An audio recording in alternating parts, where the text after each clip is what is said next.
जय श्री कृष्ण, राधे राधे। मेरे चैनल में आपका स्वागत है। मेरी करवा चौथ की कहानी को एक लाइक तो ज़रूर करना और चैनल को सब्सक्राइब करें।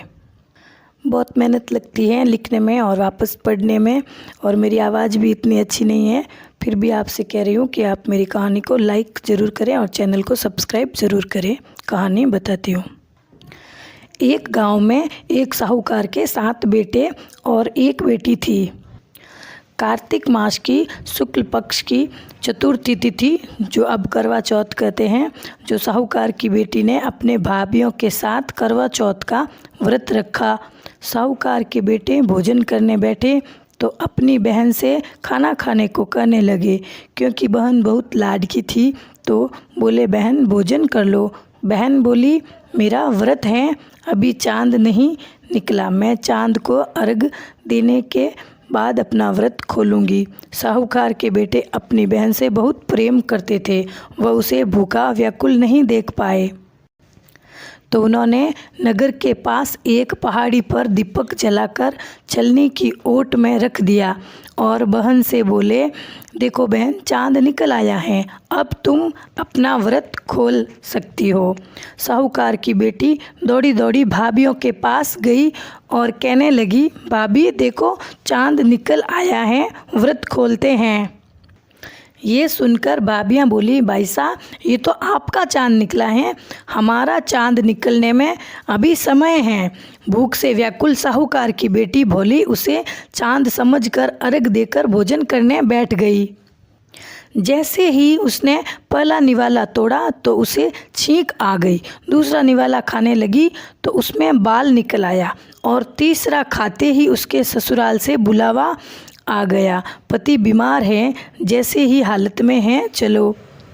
तुरंत ससुराल पहुँचे। माँ बेटी को विदा करने के लिए जब बक्से में से कपड़े निकालने लगी तो बार बार काला और सफ़ेद रंग के कपड़े निकले। वह घबराकर अपनी बेटी से बोली, बेटा, रास्ते में जो कोई भी छोटा बड़ा मिले सबके पैर छूना, और जो कोई भी तुझे सदा सुहागन होने का आशीर्वाद दे उसे ये सोने का सिक्का दे देना, अपने पालने में गांठ बांध लेना। बोली, ठीक है माँ, और अपने ससुराल की ओर जाने लगी। रास्ते में जो भी उसे मिला वह सबके पैर छूती गई। सबने सुखी रहो, खुश रहो, पीहर का सुख देखो, ऐसा ही आशीर्वाद दिया। देखते ही देखते वह अपने ससुराल पहुँच गई। पहुँचते ही ससुराल के आंगन में छोटी ननंद खेल रही थी। जब उसने उसके पैर छुए तो उसने ननंद ने सदा सुहागन रहो, पुत्रवती भव, ये आशीर्वाद दिया। ये सुनते ही उसने अपने पास से सोने का सिक्का निकालकर अपनी ननंद को दिया और अपने पल्ले पे गांठ बांध ली। और अंदर गई तो देखा कि उसके पति का शव रखा है और उसे ले जाने की तैयारी हो रही है। वह बहुत रोई। जैसे ही उसके ले जाने लगे वह रोती हुई बोली, मैं इन्हें कहीं नहीं जाने दूंगी। जब कोई नहीं माना तो बोली, मैं भी इनके साथ चलूंगी। जब नहीं मानी तो बड़े बूढ़े और बोले, चलो इसे भी साथ में ले चलते हैं। सबके साथ शमशान चली गई। अंतिम संस्कार का समय हुआ तो बोली, मैं इन्हें नहीं जलाने दूंगी। सभी लोग नाराज हुए और बोले, पहले तो अपने पति को खा गई, अब उसकी मिट्टी भी खराब कर रही है। लेकिन उसने किसी की नहीं सुनी और अपने पति को लेकर बैठ गई। परिवार के बड़ों ने निर्णय लिया कि इसे यहीं रहने दो। झोंपड़ी में अपने पति को लेकर रहने लगी और उसके पास बैठी रहती थी। 2 बार उसकी ननंद खाना देने आती थी। वह चौथ का व्रत करती थी। जब चौथ माता आती थी कहती थी कि करवा ले, भाइयों की प्यारी करवा ले, घनी भुखाड़ी करवा ले। वह चौथ माता से अपने पति के प्राण मांगती, लेकिन चौथ माता की हमसे बड़ी चौथ माता आए तब उनसे अपने पति के प्राण मांगना। ऐसे करके एक एक सभी चौथ माता चली गई। फिर आषाढ़ की बड़ी चौथ माता आई तो उसने उनके पैर पकड़ लिए और बोली, माता, मेरा सुहाग वापस करो।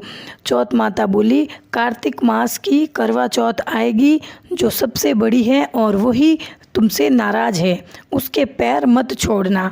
1 साल से तू यहाँ बैठी है तो उसके पैर मत छोड़ना। सुहाग का सब सामान लाके रखना, निर्जला व्रत रखना। तो 1 महीने बाद कार्तिक की चौथ माता आई और बोली, भाइयों की प्यारी बुखारी, चलनी में चांद देकर खाने वाली, करवा ले। साहूकार की बेटी बोली, मुझे माफ़ करो, मेरा सुहाग जिंदा करो माँ, मुझे माफ़ करो, मैं निर्जला व्रत करूं। चौथ माता के पैर पकड़ लिए। तभी माता ने सुहाग का सब सामान मांगा और अपने बिंदी में से टीका दिया, नाखून में से मेहंदी दी। और साहूकार की बेटी ने सब सुहाग का सामान माँ को दिया और माँ ने अपनी उंगली से मेहंदी दी और अपनी सबसे छोटी उंगली से अमृत की बूंदें उसके पति के मुंह में दी। तो वह हरे गणेश गौरी बोलकर जिंदा हो गया। और छोटी ननंद रोज़ की तरह खाना लेकर आई तो बोली, देखो भाई साहब, आपका भाई जिंदा है, माँ से कहना कि गाजे बाजे के साथ आकर हमें ले जाए। बहन जाकर बोली, माँ भाई जिंदा हो गया है। माँ बोली, भाभी के साथ साथ तेरा भी दिमाग खराब हो गया है। वह बोली, वो कब का मर चुका है, मैंने देखा है, सच में भाई जिंदा हो गया है। सभी घरवाले गाजे बाजे लेकर पहुँचे। सासू जी ने बहू के पैर पकड़े और बोली, मेरा बेटा तो साल भर पहले ही मैंने भेज दिया था, ये तो तेरे भाग्य से वापस आया है। बहू तू भाग्यशाली है, सदा सुहागन रहो। चौथ माता जैसी पहले साहूकार की बेटी के साथ करी रूठी, वैसे किसी के साथ मत रूठना।